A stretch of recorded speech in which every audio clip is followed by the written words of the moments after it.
Hey, Conan O'Brien here. Welcome to my photo shoot for the Oscar issue of The Hollywood Reporter. Do one more. Okay.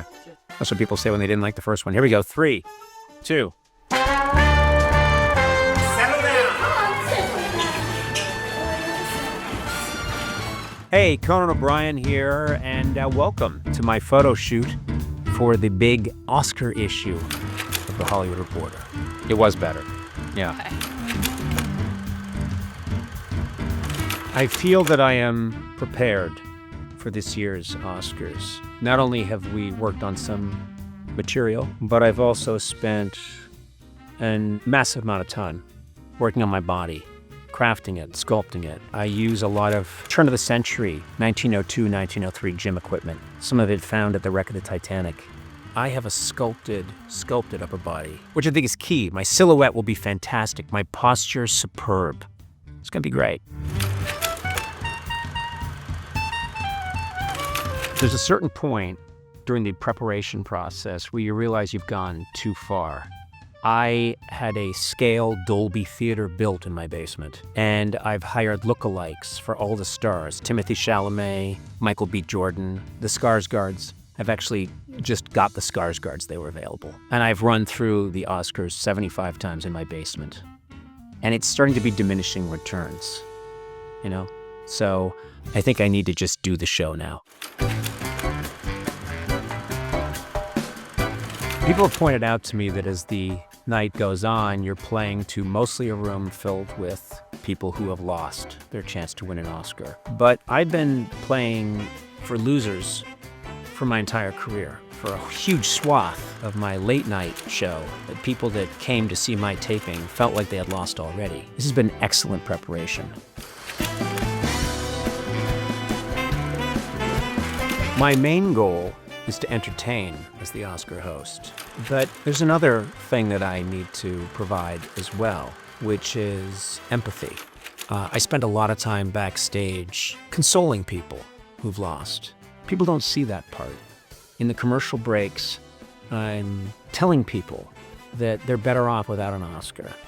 The Oscar will ruin their career, as it has for so many. It's not true. They really should have won. No one wants to hang out with a loser.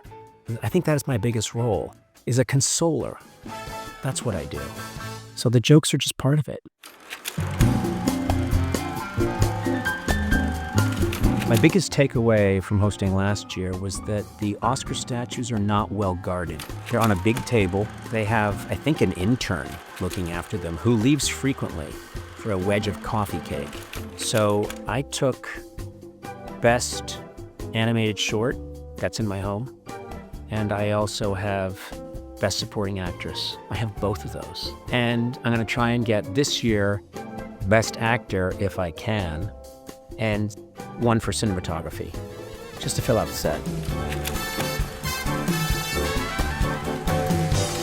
I think the headline, Conan fails to show for second Oscar, that would follow me for quite some time, you know?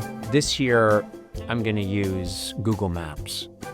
Last year I tried to wing it, almost missed the show. I need to be there and show up, and not showing up in show business can follow you for a long time. It's hard to get work after that. Other headline I want to avoid, aliens attack during Oscars. Mankind enslaved. I don't want that following me around.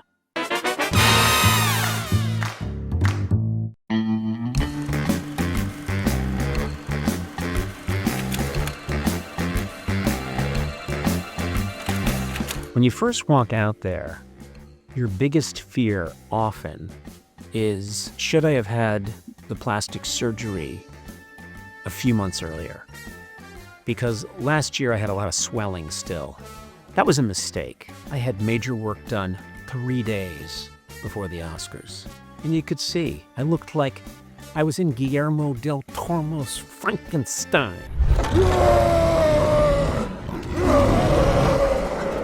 I think that's the biggest fear, is that maybe if you've had a little nip or tuck, that maybe you did it too close to the show. That's a problem.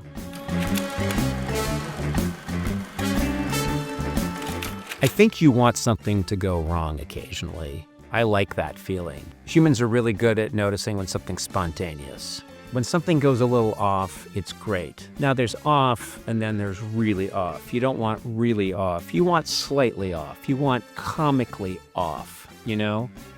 Someone dropping their Oscar, maybe a wardrobe malfunction. That's the kind of off I want. There's other offs we don't want.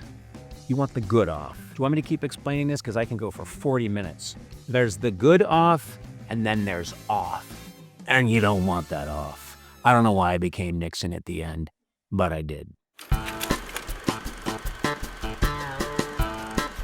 Yeah, there are fewer and fewer things that bring us together. That's just the way it is in our fractured society. So it is nice. It's nice to be talking to a large audience, not just in our country, but around the world. It's a global event. It's a very cool evening and a rare opportunity to talk to more than just your little silo of fans. So I actually love that about the Oscars. It's I said it to them last year when they called. I said it's an honor to do it because it's a big audience and it's an event I grew up watching and it's nice to be part of it. People ask me all the time, do you still get nervous? Absolutely. It's not the cartoon, nervous. You get very focused. I think that's necessary. I think if you don't feel some sense of urgency and intensity, something's wrong. What helps is to prepare, do a lot of work, load up on a lot of ideas that you like, and then go out there and do your best. But at the same time, if I get up at a small wedding and I've been asked to give a toast, I get really focused beforehand. And I've had people say to me, what are you doing? And I'm like, leave me alone. I got to give this toast at a wedding with literally 15 people because I want it to be good. If you want something to be good, it doesn't matter what the scale is. This happens to be a really big scale. So yeah, I would say focus, intensity, and a little sprinkling of nerves is a good thing. I genuinely love seeing people who have worked really hard have their moment. It's thrilling to see that. Often I don't know who these people are, or I haven't met them personally. But when you see someone who was a cinematographer or an editor, and they've been working in this business for a really long time, win an Oscar, and you're standing off to the side, 15 feet away, it is hard to be cynical. It's a really special moment, and you're getting to see someone have that moment repeatedly. I'm on a conveyor belt of joy. I'm just sitting there watching all these people have one of the greatest moments of their life, and not just them, their families, relatives, friends, anyone they know watching. Fortunately, the losers are quickly ushered away. I don't have to see that part.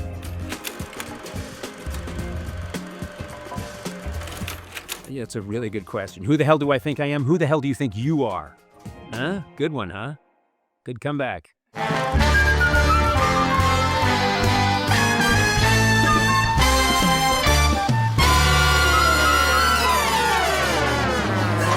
you use any of this, I'll kill you.